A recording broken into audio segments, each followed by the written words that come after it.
본문이 짧기 때문에 같이 읽도록 하겠습니다. 골로새 2장 20절부터입니다. 시작. 너희가 세상의 초등학문에서 그리스도와 함께 죽었거든 어찌하여 세상에 사는 것 같이 귤에 순종하느냐. 곧 붙잡지도 말고 맛보지도 말고 만지지도 말라 하는 것이니 이 모든 것은 한때 쓰이고는 없어지리라. 사람의 명령과 가르침을 따르느냐. 이런 것들은 자의적 숭배와 겸손과 몸을 괴롭게 하는데 지혜 있는 모양이나 오직 육체를 따르는 것을 금하는 데는 조금도 유익이 없느니라.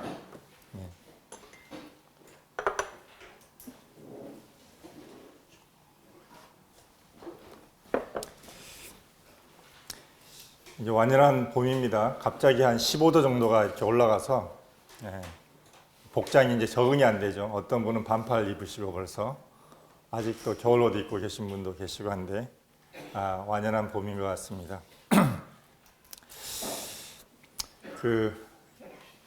제가 저기 알바로 카이로프락틱 하는 척추교정원에 있을 때 일인데 이 엑스레이 사진을 보면 사람들이 척추 측만증 해가지고 척추가 막 휘어 있고 추간판 탈출증에서 척추의 한 부분이 이렇게 눌려져 있고 이렇게 해서 다들 오십니다. 그런데 오셔서 가장 먼저 처음에 하시는 일이 뭐냐면 거기 대기 의자가 쭉 있거든요. 다른 병원은 좀 푹신한 소파 같은 게 있잖아요. 여기는 의자가 척추 교정하는 의자라 해가지고 반드시 앉아야만 되는 의자예요. 그래서 사람들이 다 이렇게 오거든요. 이렇게 이렇게 와서 딱 앉을 때 어떻게 하냐면 의자에 딱 꼿꼿이 딱 이렇게 앉습니다. 이렇게 딱 이것부터 시작합니다. 그래서 이제 치료를 받다 보면 이게 측만증이 있는 자세 이런 분들이 교정을 받다 보면 며칠 교정을 받으면 이게 이제 본인들이 그동안 했던 습관들이 있어서 바른 자세를 교정을 받으면 그게 불편해요.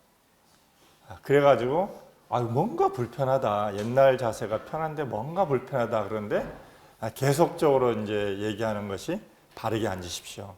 그리고 계속 꾸준히 이 교정을 받으셔야 됩니다. 그래서 그 치료를 다 받고 나시면 그 치료한 그 자세가 오히려 정상적인 자세고 그게 불편하지 않다. 이렇게 말씀하시고 짚고 왔던 지팡이도 버리시고 이렇게 썰뚝썰뚝 걸으면서 오셨던 분들도 바르게 걸으시고 이렇게 하는 모습을 봤습니다. 이 성경 말씀에도 마찬가지인 것 같습니다. 우리가 하나의 말씀을 대할 때 먼저 배운 것들이 참 많아요. 먼저 세상에서 알게 된 것도 많고 또 저희가 여러 교회들을 다녔기 때문에 여러 교회에서 얻게 된 정보들도 많습니다. 우리가 그런 게 더 익숙해졌기 때문에 그게 마치 사실인 양 생각을 하고 성경에서 뭐라 말씀하시는가를 주목하지 않게 되면 그게 더 편하게 느껴지고 그게 더 좋아 보일 수가 있습니다. 오늘 말씀에서 보면은 20절에 너희가 세상의 초등학문에서 그리스도와 함께 죽었거든 이렇게 되어 있습니다. 성경에서는 그러한 것들이 세상의 초등학문이라고 이 말씀을 하고 있습니다.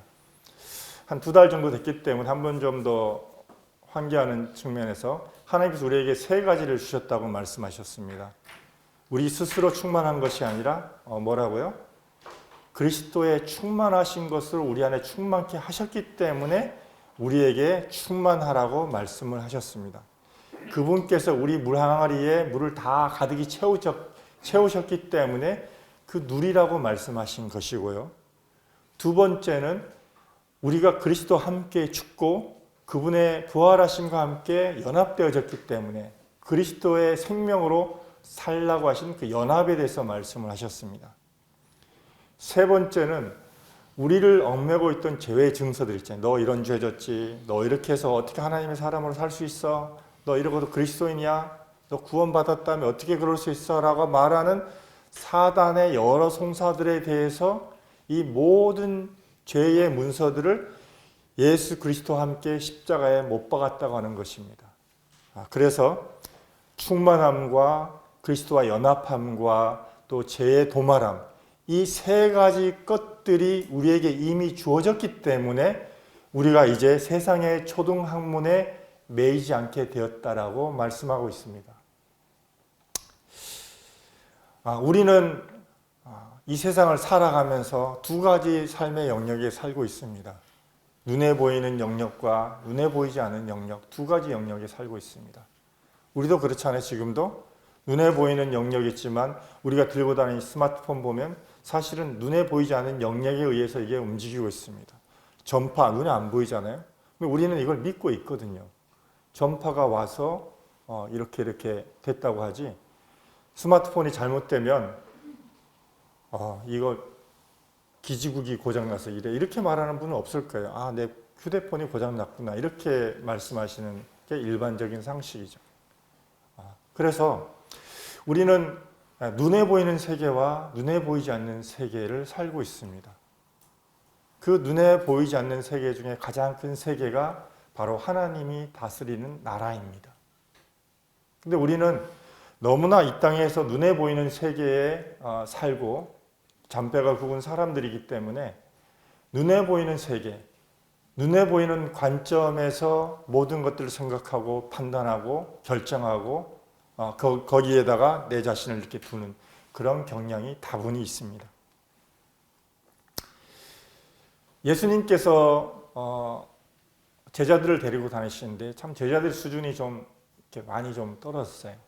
그래서 음식을 먹을 때 아마 계속 지켜보고 있었던 건데, 바리새인들이 어떻게 틈을 잡을까 하고 손을 씻지 않고 음식을 먹는 것을 보고 어떻게 당신의 제자들은 장로의 전통을 어깁니까? 라고 예수님을 몰아붙일 때 예수님께서 너희는 어떻게 장로의 전통은 지키면서, 그리고 또 너희 스스로 만들어 놓은 부모에게 효도하는 것보다 고르반, 하나님께 드린 바 되었다 그러면 부모에게 효도할 만한 그런 의무가 면제되는 이런 것을 취하고도 어떻게 너희가 위선자가 아니라고 말할 수 있냐라고 하면서 예수님께서 그들을 책망을 하십니다.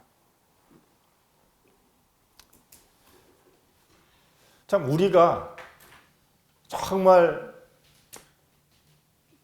아주 작은 그물코를 가지고 있다고 하지만 사실은 큰 물고기는 놓치면서 작은 물고기를 잡으려고 하는 그러한 모습이 우리 모습은 아닌가, 이 말씀을 통해서 보게 됩니다.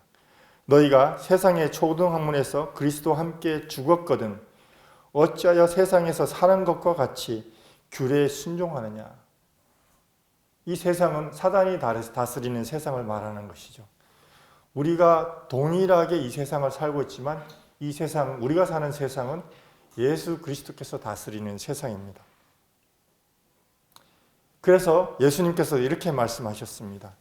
내가 성령을 힘입어서 귀신을 내쫓는다면 이미 너희에게 하나님의 나라가 임했다. 이렇게 말씀을 하셨어요. 그래서 우리는 죽어서 천국에 가는 것이 아니라 지금 산 이 시점에서 예수를 나의 주와 구세주로 영접한 이 시점에서 하나님이 다스리는 하나님 나라에 살고 있습니다. 그래서 우리는 이미 영생을 살고 있습니다. 그런데 이 말씀에서 보면 세상의 초등학문, 왜 사람이 만든 규례에 순종하느냐 이렇게 말씀하고 있는데, 이 초등학문은 갈라디아서 4장에서 이렇게 말씀을 하고 있습니다. 우리가 원래는 유업을 이을 자인데 어렸을 때는 우리의 청직이라든가 또는 후견인에 의해서 종처럼 길러지다가 이제 우리가 나이가 들면은 이제 후견인과 청지기는 나의 종이 되고 이제 나는 종이 아니고 아들로서 그분의 유업을 이을 자로 살아간다고 말씀을 하고 있습니다. 갈라디아 4장 9절에 이렇게 말씀하고 있습니다. 이제는 너희가 하나님을 알 뿐 아니라 하나님이 아신 바 되었거늘 어찌하여 다시 천박하고 약하고 천박한 초등학문으로 돌아가서 다시 그들에게 종노릇 하려 하느냐. 이 말씀에 안다는 시제가 두 가지로 써있습니다. 첫 번째는 이제 너희가 하나님을 알 뿐 아니라 라고 말씀할 때는 능동태로 써야졌습니다. 내가 하나님을 찾아서 믿은 것, 구원받은 것, 이것을 가지고 능동태로, 내가 구원받은 것은 내가 정말 스스로 하나님을 찾아서 신앙을 갖게 된 것, 이런 것이야 라고 하는 이 첫 번째는 믿음이고, 두 번째는 뭐라고 말씀하시면 하나님이 아신 바 되었다 라고 말씀하고 있습니다. 내가 하나님을 찾아서 구원받기 전에 이미 하나님께서 나를 택정하시고 나를 아셨다는 것입니다. 그래서 내가 거듭난 것이 내가 노력해서 구원받은 것이 아니라 하나님의 은혜로 구원받았다는 것을 이 말씀에서 말씀하고 있는 것입니다. 사람의 최선으로, 사람의 노력으로 구원받은 것이 아니라 하나님께서 은혜를 우리에게, 정말 가치없는 자에게 은혜를 베푸셔서 아버지의 상에서 먹을 자격이 없는 자에게 우리를 초대해서 왕의 상에서 먹게 한 이 무비보셋의 그 자격과 같은 그런 자들을, 우리를 그렇게 부르셔서 우리가 구원받았다는 것입니다. 그런데 어떻게 우리가 내가 스스로 열심히 해서, 내가 노력해서 또 나름대로 나의 규례를 만들어 가지고 뭔가 내 신앙을 강화시키고 내가 하나님 앞에서 옳은 그리스도인인 것을 증명하려고 하냐는 것입니다. 2장 8절에, 골로새 2장 8절에 초등학문을 뭐라고 말씀하고 있냐면 철학과 헛된 속임수라고 이렇게 말씀을 하고 있습니다. 이것을 가지고 세상의 초등학문이라고 말씀하고 있습니다. 다른 성경에 보니까 이 초등학문이라 쓰여진 단어가 히브리서 5장에 보니까 멜기세덱을 설명하면서 나옵니다. 사람들이 어떻게, 예수님은 유대인이지만 유다 자손인데 어떻게 레위 자손도 아닌 사람이, 아론의 후손도 아닌 사람이 어떻게 대상이 되냐라고 얘기했을 때 너희가 정말 이 초등학문 가운데 속해 있다. 너희들이 정말 이 단단한 음식을 먹지 못할 만한 수준이다. 영적인 수준이다. 이렇게 말씀하시면서 이 멜기세덱에 대해서 말씀을 하고 있습니다. 그분은 시작도 없고 끝도 없는 분이시고 예루살렘의 왕이시자, 정치적인 왕이시자, 또 제사를 받은 제사장이자, 또 사람을 축복한 또 선지자로서 이렇게 나타난 바 되셨기 때문에 바로 예수 그리스도가 그 계보를 쫓는 분이라고 하면서 말씀을 하고 있습니다.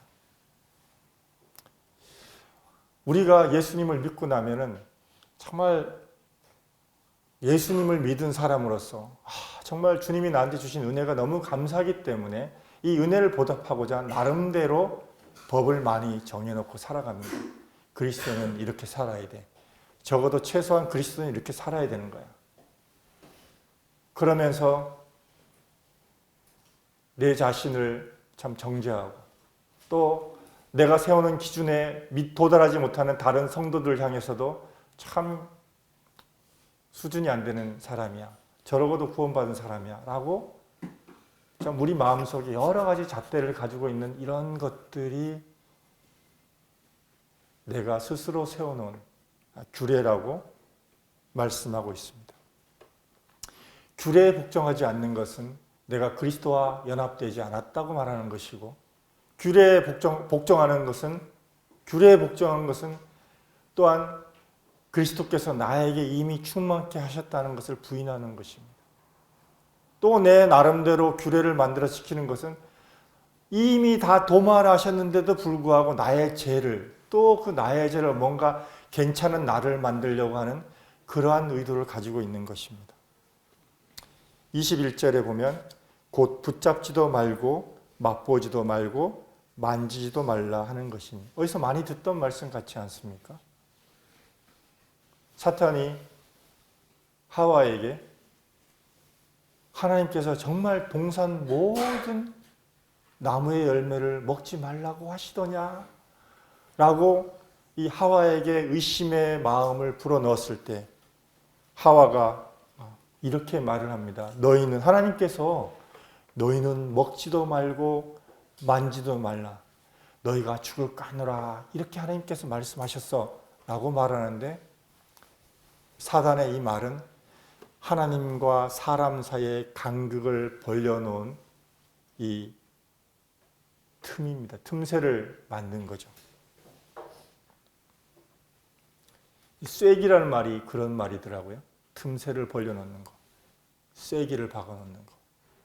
사단이 우리한테 와서 하나님과 우리 사이에 이 쐐기를 박아놓습니다. 의심을 들게 하는 거죠. 그래서 하나님과 나와의 관계를, 이 연합됐던 관계를 자꾸만 틈을 내서 벌어지게 합니다. 마치 바위를 쪼갤 때도 그렇잖아요. 큰 바위를 어떻게 쪼개냐면 작은 구멍을 내서 여기다 쐐기를 박아서 그 쐐기가 점점 커져서 큰 바위가 깨지는 것처럼 단단했던 하나님과 나 사이의 관계가 바로 이런 작은 가라지들, 이 규례를 만들어서 지키려고 하는 그 마음, 그 의도로 인해서 하나님과 우리 사이의 관계가 멀어진다고 하는 것입니다.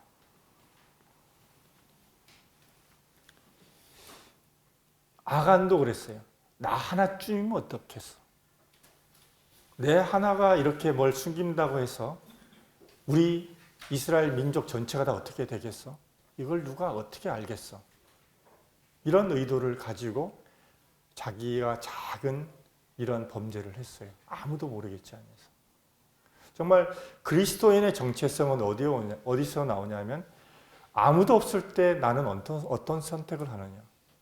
내가 절제절명의 상황 가운데 처했을 때 나는 어떤 선택을 하느냐.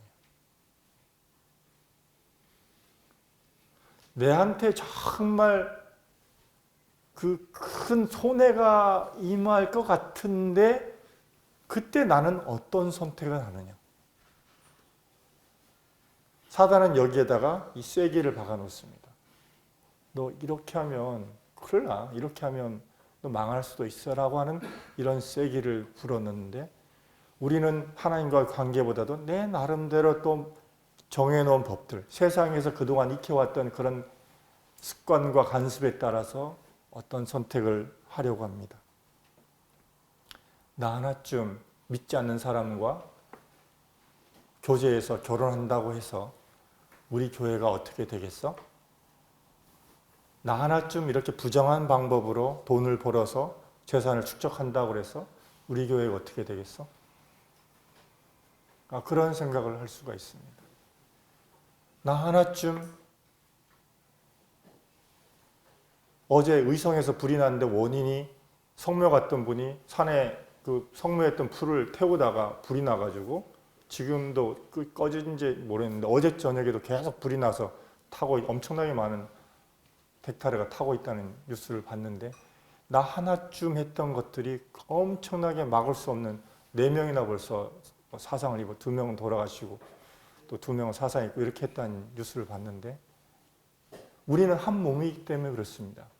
교회는 한 몸이기 때문에 나 하나쯤 어떻게 뭘 잘못해도 괜찮지 않을까라고 생각하는데 아닙니다. 이 나 하나가 우리 몸된 교회에 엄청난 영향을 미치기 때문에 나 하나가 이 쐐기가 될 수가 있습니다.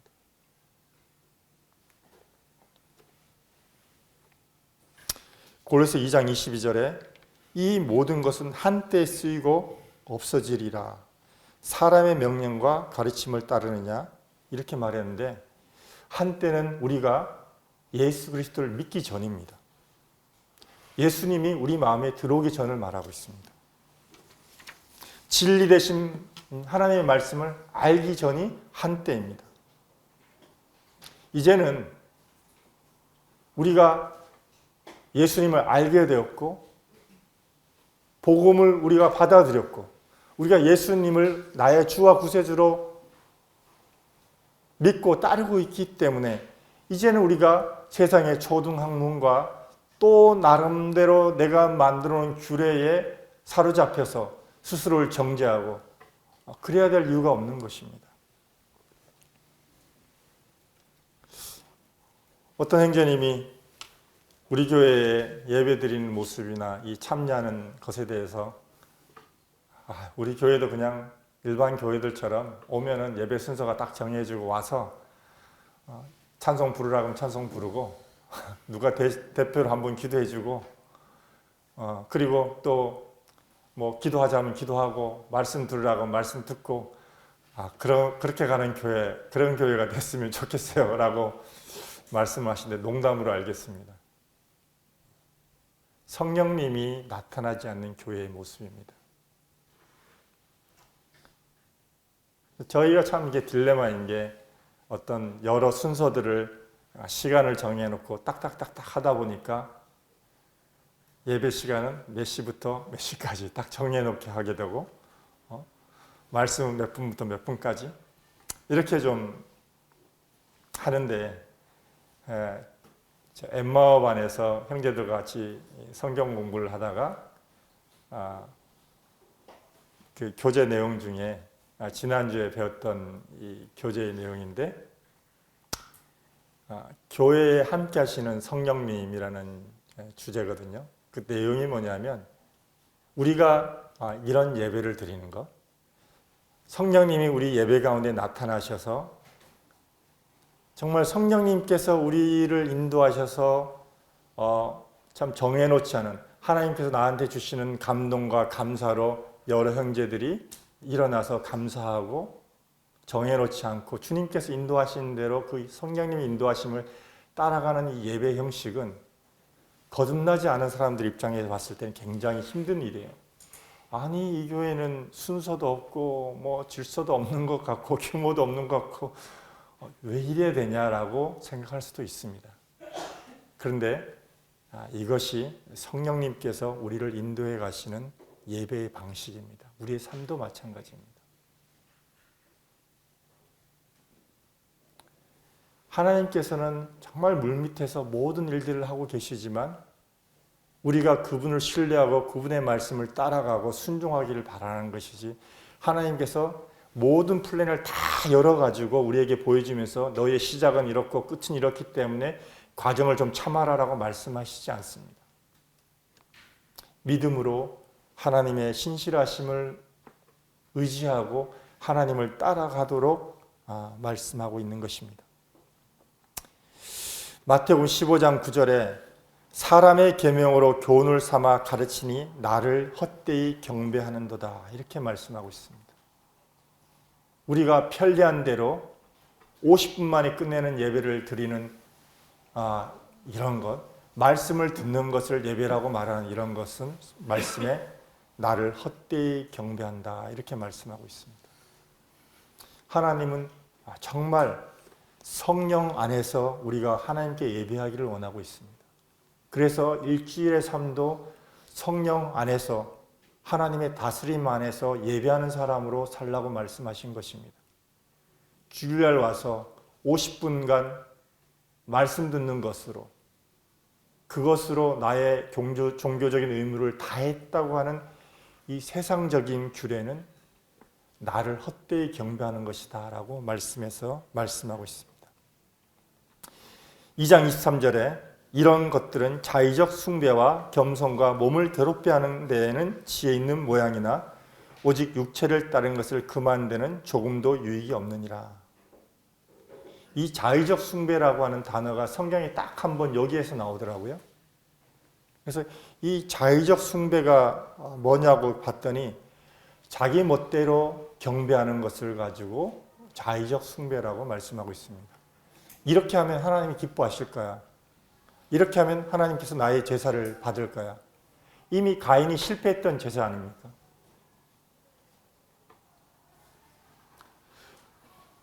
오늘 한 형제님이 그런 감사를 들으셨어요. 내가 정말 자격이 없는데 세상에서는 정말 너는 자격이 있기 때문에 이 상을 받아야 되라고 이렇게 말을 하지만 하나님은 자격이 없는 자들을 그분의 식탁으로 우리를 초대하셨다고 하셨어요. 그렇죠.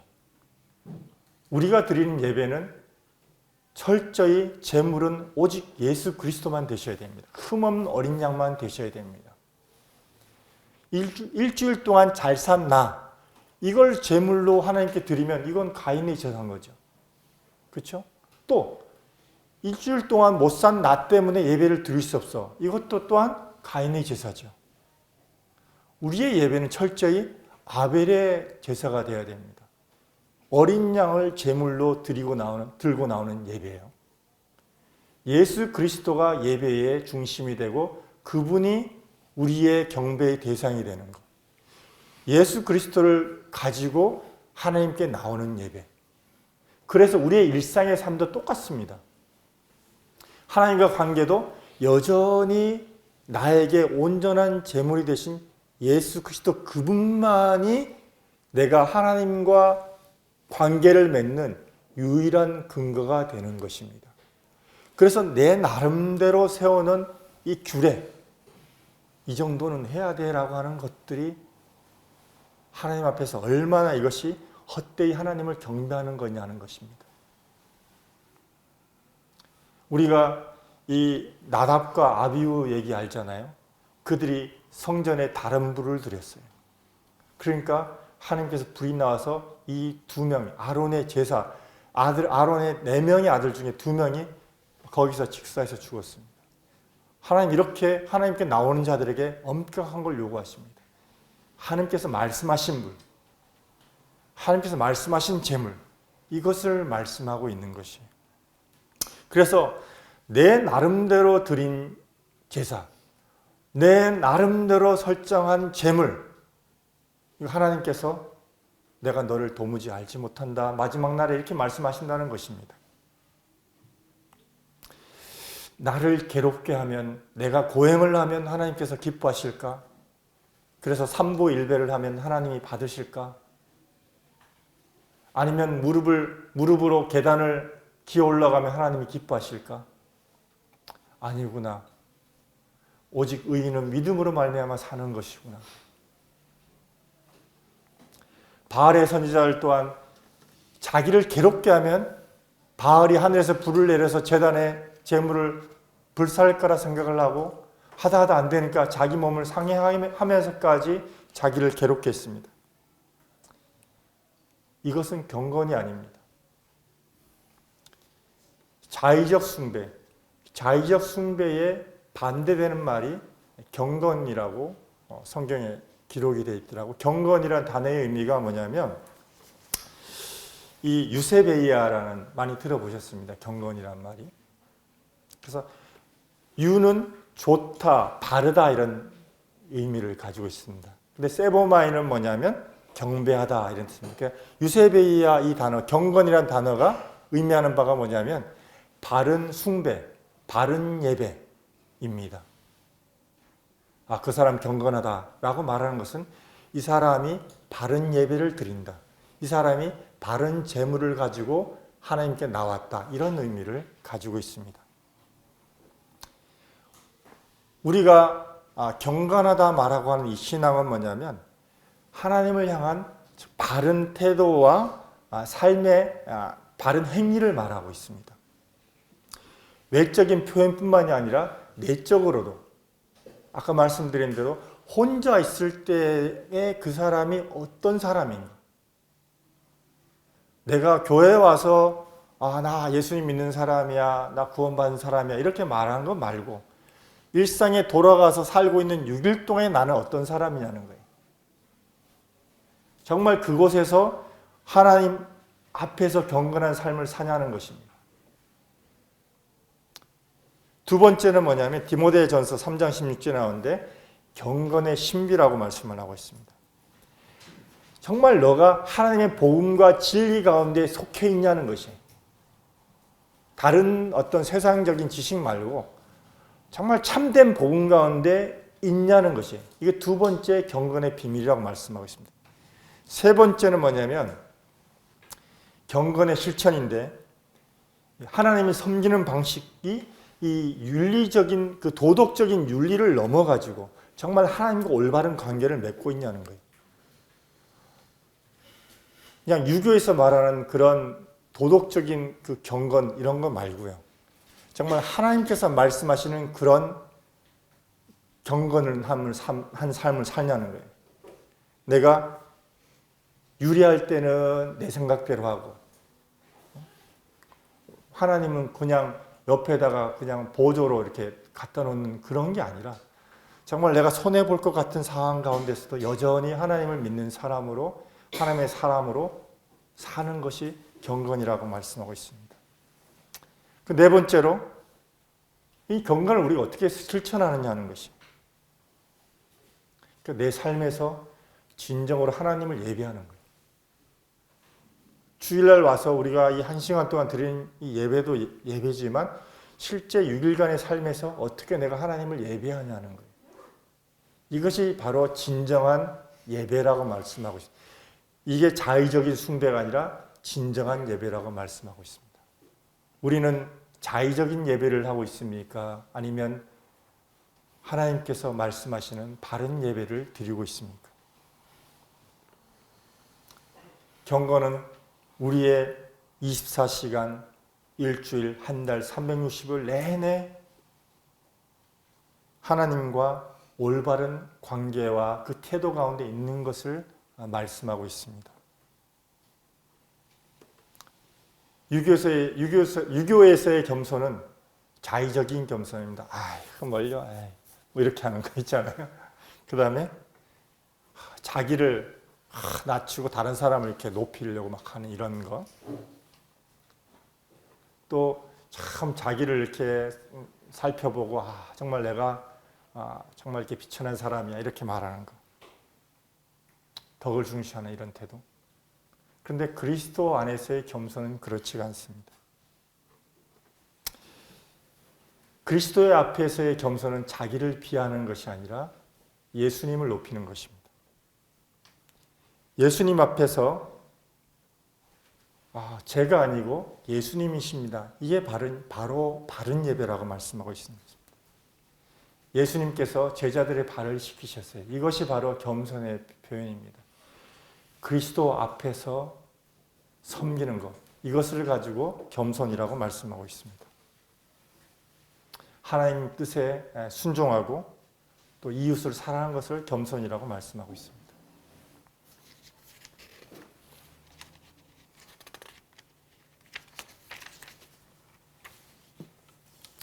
우리는 너무나 그동안 우리가 해오던 것들, 배워오던 것들, 이런 것들을 익숙하게 그것이 진리라고 생각하고 옳다고 여기는 경향이 많지만 분명한 것은 성경 말씀에 뭐라고 말씀하시는 거냐. 나는 정말 자의적인 숭배를 하고 있냐? 아니면 경건을 하고 있냐? 하나님 앞에서 옳은 예배를 드리고 있냐? 하나님께서 말씀하시는 바는 경건하게 살라고 말씀을 하고 있습니다. 오늘 소그룹 시간에 이 부분들에 대해서 함께 교제를 해봤으면 좋겠습니다. 일주일간 또 우리 성도님들 가운데 정말 내가 만들어 놓은 규례나 또 초등학문이 아니라 정말 하나님께 말씀하시는 바른 예배, 경건을 행하는 저와 우리 성도님들이 되었으면 좋겠습니다. 감사합니다.